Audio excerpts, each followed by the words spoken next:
Hi guys. Hi guys. So today we have the sun. Well, yesterday it transitioned into Pisces, and the sun did yesterday, and also the moon transitioned into Cancer, and so we are now a day in firmly to a hella load of water. I've had a cry today. No shame in that. So if you're feeling super emotional, either yesterday, today, and tomorrow, that might be why. Those water signs, they sure get emosh. So I'm going to start with some tradish rider weight to get a bit of structure in these watery ebbs and flows of the times. We've got a full moon coming up in Virgo on the 24th as well, and that's got a hella load of energies attached to it, because we've got a lot going on over in that 12th house, sort of Piscean area, as Virgo is opposite Pisces on the wheel, and so this full moon is really opposing the sun in Pisces, but we've also got Saturn getting in there. Let's see what our first card is. It's in reverse. Page of Cups in reverse. Is my deck upside down? It's not. Knight of Pentacles in reverse, and the Hermit. Ooh, yeah. I am going to take those reversals. So the Page of Cups is like a love offer. Often it's a message. It's usually a very small one. When we reverse him, obviously we can imagine it's all tipping out. So there may be some sort of retraction of an offer, or there may be some kind of overspill in regards to a message coming in. The Knight of Pentacles in reverse. So normally the Knight of Pentacles is again a message coming in, an offer, and he's normally quite a steady and patient kind of guy. That Pentacle energy is normally quite a steady vibe. They take their time. It's quite a Virgoan, earth signy kind of card, Taurian as well. You know, they don't really rush. But when he's in reverse, maybe there is that kind of rush. And with the Page of Cups in reverse, maybe there's kind of an overspill, an over kind of rushed energy that is making a bit of a negativity here. We are, when we're in this Pisces season, we are coming to the end, a closure of the astrological wheel. And so I feel like this is like anxiety coming up about prospects of love and prospects of finance, because your cups represent love, your cups represent, your pentacles represent finance or stability. Just something maybe has been shaken up and you're not feeling very stable and you're not feeling very self-loving, I feel like that really resonates with me right now. Maybe these cards are just for me. And then we get the Hermit. It's interesting that full moon that's coming up is in Virgo, which is earth sign as well, just noting that. And also the Hermit is a Virgo-y energy card. So the Hermit, you know, isolation, and you know, he doesn't ask for much, he asks for very little. Like he just kind of lives alone in his little unfancy robe, just in his little cave up on the mountains. But he is guided by his inner light. And that inner light we can sort of see as the soul. The Hermit's very wise, but a very isolated kind of vibe is what I'm getting it coming up here with this going on as well. Let's add a little sparkle to it, because Pisces season, it's super emosh, but it's super sparkly. Let's have a little info about Pisces season as well. So we've got some on the full moon in Virgo there. But we have got a few facts. So represented by the fish, co-ruled by Neptune and Jupiter. Water sign, mutable, 12th house of ending, spirituality and the subconscious, lucky day Thursday. Oh, I love that. Soulflower is water lily. Creative, spiritual, intuitive and flexible. Disorganized, distractive, indecisive and overly sensitive. Living in a fantasy land. So just have a little, if you want to, peruse of that page, because there may be some themes with the sun moving into that sign coming up. But yeah, the reason I wanted to just flash that a little is because of the co-rulership of Neptune and Jupiter. So Jupiter is a planet of expansion. It's often associated with luck and sort of abundance. But Neptune is like the glamour, illusion, sparkles. Like I think there was something there this card wants to come out. Okay. That's a bit more positive. Woo. And it's given me two there.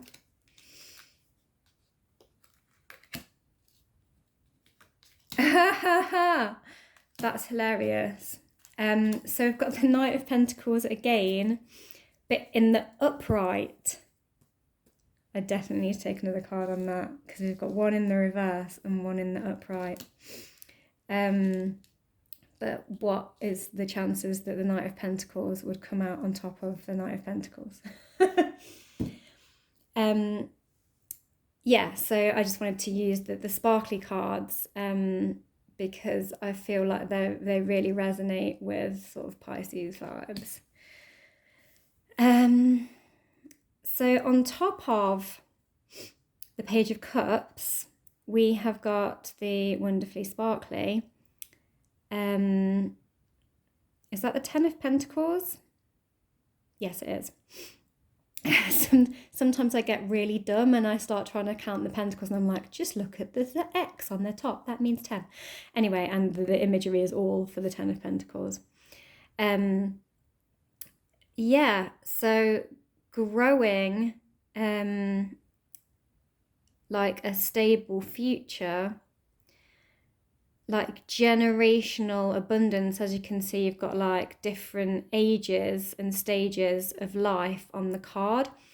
So that can actually represent family, or like growing of a family, or like what is passed down to us through our family, or what we are planning to build or building throughout our own ages and stages of our life, and what we may pass on to others. And again, Pentacles, stability, potentially finance as well. So that's actually massively positive, and it's come out on top of this Page of Cups in the reverse. So we were talking about sort of like not really feeling very self-loving, or feeling maybe negative about an offer that's come in, like maybe like it's not enough, or we're not seeing it. Maybe we're not seeing the offer come in when actually it's there, and it's something that can be built upon. And we just kind of need to get our heads out of our cup, or our arse. Get your head out your ass, and you know, look on the bright side. Maybe it's about just a whole bunch of self-doubt and self-pity, because we can easily go into those self-pity vibes in heavy water sign energy. And if there isn't an energy heavier than a Cancerian moon on on like the first few days of Pisces, in Sun in Pisces, I don't know what is.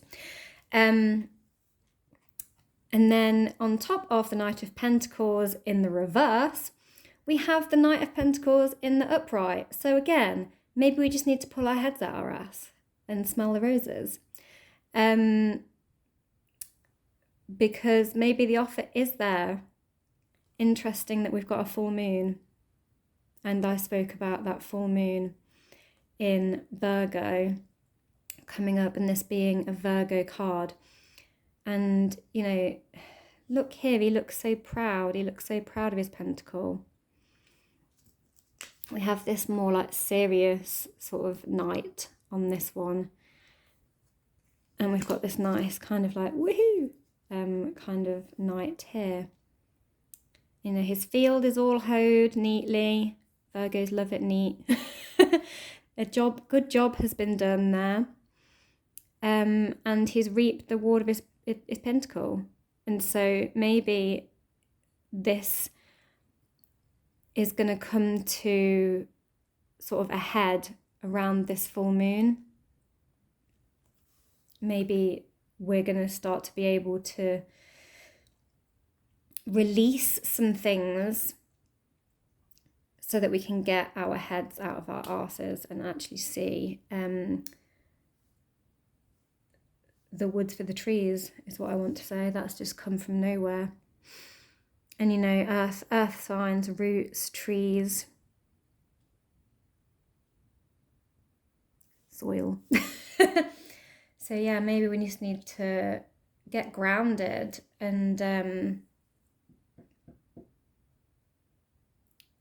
nurture ourselves a bit to see things for what they really are. Because, you know, it's quite self-sabotaging to be so negative. And then on top of the Hermit, we have the super, super glitzy and sparkly Queen of Swords. And this is quite a pizzazzy version of her. She always looks quite stern and serious. But, you know, the bird is coming to her here is what I'm really seeing. The Queen of Swords is often quite cutting. It's air signs. It's straight to the point of the sword. And look at that point of that sword. It's like very straight down the line.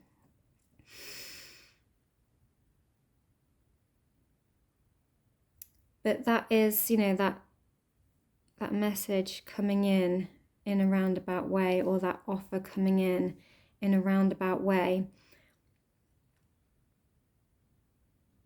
And she's got all these butterflies on her in this deck, which is always transformation. So maybe we need to transform our negativity. Maybe we need to flip our perspective. Otherwise we're going to block ourselves from the offers being able to come in through sheer negativity. That's what I'm getting.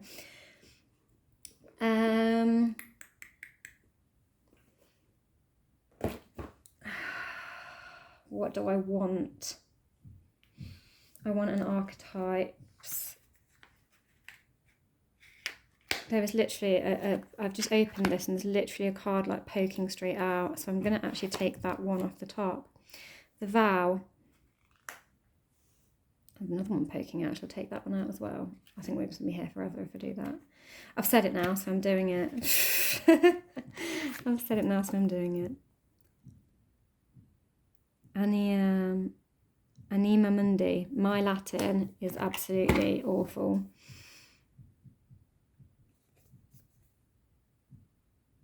We've got a lot going on there, though. We've got a moon in, is that Neptune? We've got a Venus symbol. No, Mercury symbol in, not Saturn.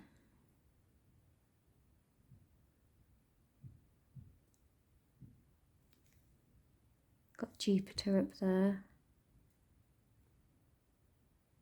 Pluto, Mars and Pluto, bloody hell. That's strong.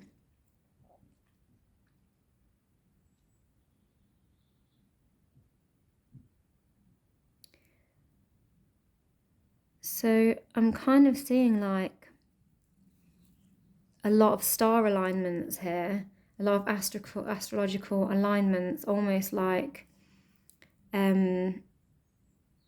it's written in the fate of the stars is what I'm getting. I don't actually know what Anima Mundi means though. I am actually going to look that up in a sec. The vow. So the vow obviously promises. And we've got this bird, air sign stuff coming up. And these hands clasped together like a prayer. So what I'm getting myself right now is I'm getting like moon cycle at the top here as well, but they're all black, like a new moon. So maybe something we kind of like wished for around the new moon is like being released, being set free. And it's like fated. It's written in the stars is what I'm getting.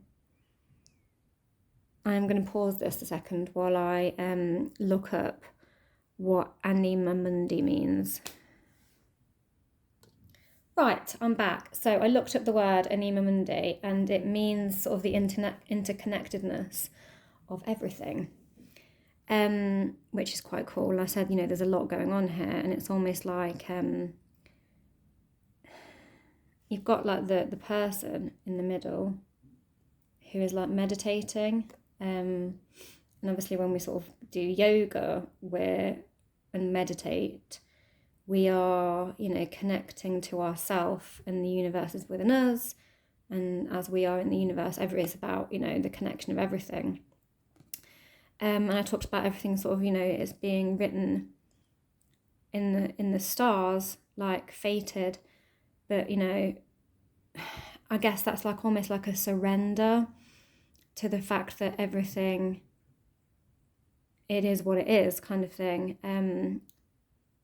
You know, surrendering to the universe that it's got a plan, and almost like sort of nothing comes to us that isn't meant to.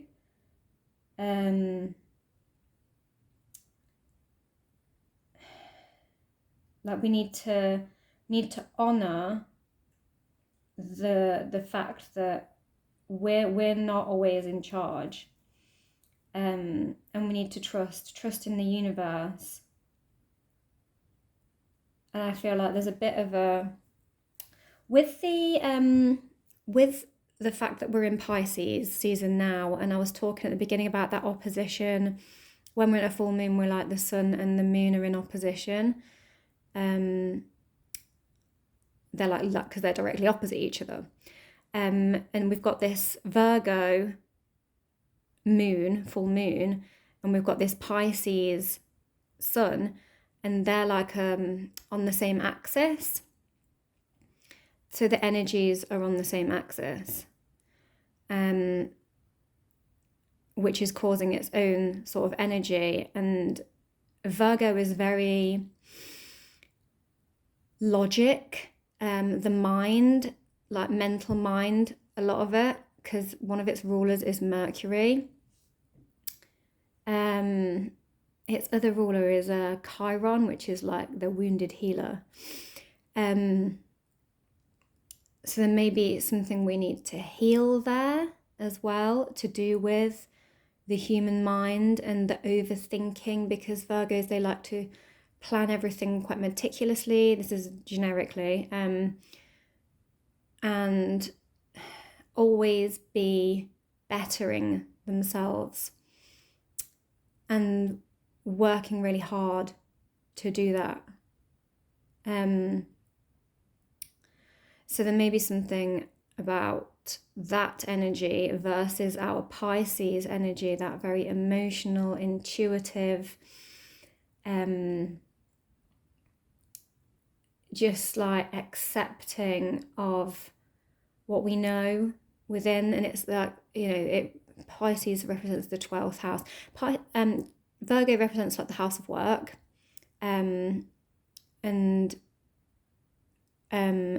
like structure of mind and work and labor and service to others, and sort of mental mastery, and Pisces represents almost exactly the opposite of spirituality, intuition, the subconscious, dreams, desires, what is hidden, glamour, with that Neptune. And it's big, it's expansive in this way. It's almost limitless. Whereas Virgo is quite structured. So I feel like the full moon is coming up a lot here, themes of that. And with Saturn, I'm going to take one of these Oracle of the Radiant Sun cards and see what pops out for us. But yeah, with Saturn kind of having an influence on that Pisces energy and over this whole thing, that's a big energy of structure and rules.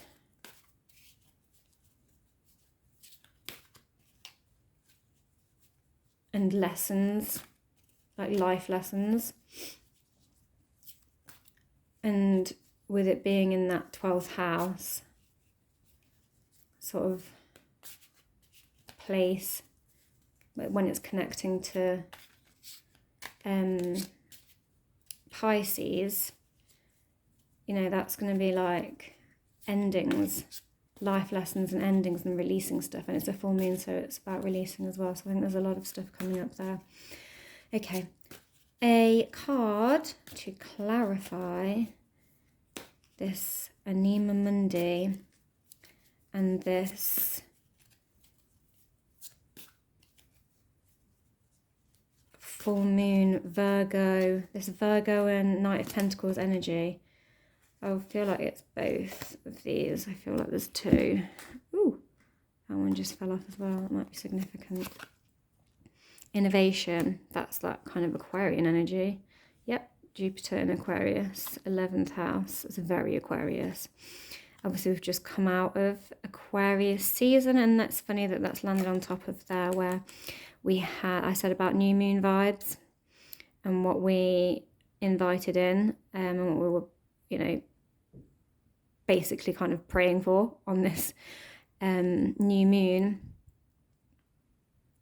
And it was in Aquarius, that new moon was, and we've got that strong Aquarius card land there. And the 11th house is about collective, the collective, connections and communications, like social, sort of social groups, and there's healing stuff there as well with Aquarius, because they love to be like, you know, saviors of the community.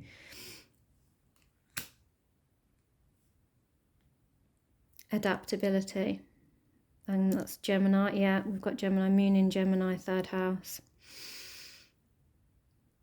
and that 3rd house is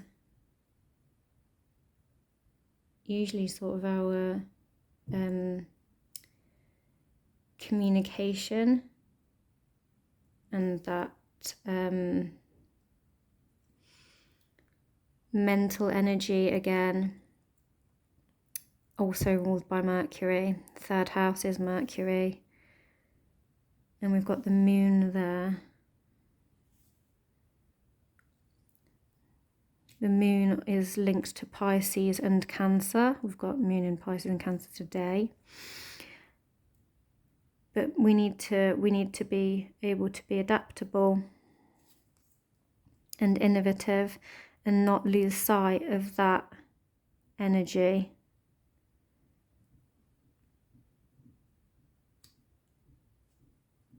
Let's take this last one that wanted to come out, friendship. Oh, that's nice.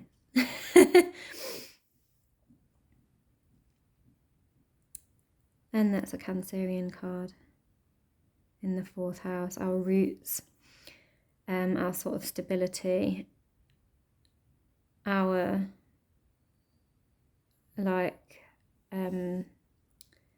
home, our home structure, and the maternal. So I feel like we need to, you know, stay open-minded and not give up on, you know, what we invited in, or our intentions were on this new moon, and not to get too fixed, because Aquarius is like a very fixed sign, a fixed air sign, which can be associated with this lovely lady over here, the Queen of Swords. But Swords is again kind of Gemini energy as well. So we need to not be fixed and remain adaptable, like Gemini, and not get too fixed. Like, if this doesn't work out one way, maybe there's going to be another way it works out. And then I was saying earlier about how we need to flip the perspective to stay open. And I guess that requires some adaptability, doesn't it? We need to adapt our perspective. And friendship. So, you know, find people we can lean on, and if we don't have that there, you know, nurture ourselves. And I was talking earlier about roots of trees, and to get grounded, and you know, the 4th house is our roots, and so, and we're in Cancer, moon in Cancer, so we need to really nurture ourselves, be kind to ourselves. I hate, this is really icky, but like, mother ourselves. And just go easy on ourselves, because there is a lot of heavy emotional stuff going on here. And yeah, so by that full moon. You know what it's time for, don't you? A witch card. Because I can't not do it. Maybe by that full moon, something will be released that is blocking the way, keeping us with our heads up our arses.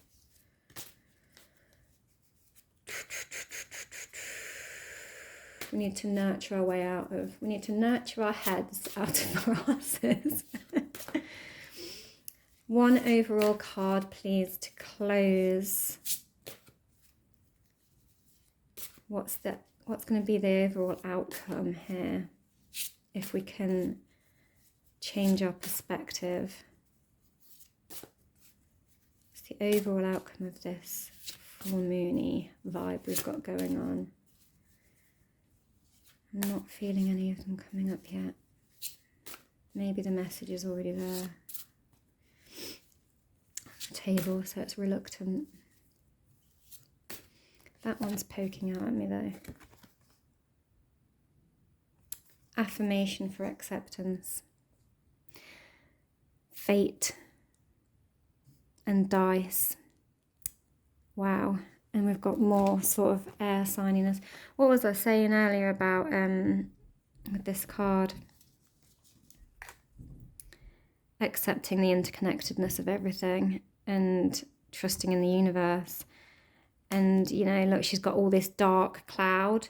This, literally, she's been whipped up in this tornado of like mental thought with all these birds flying around her head. Poor cat's like, wah, like flying off, or maybe he's trying to get these dice. That's that kind of Jupiter energy, I feel like, with the dice.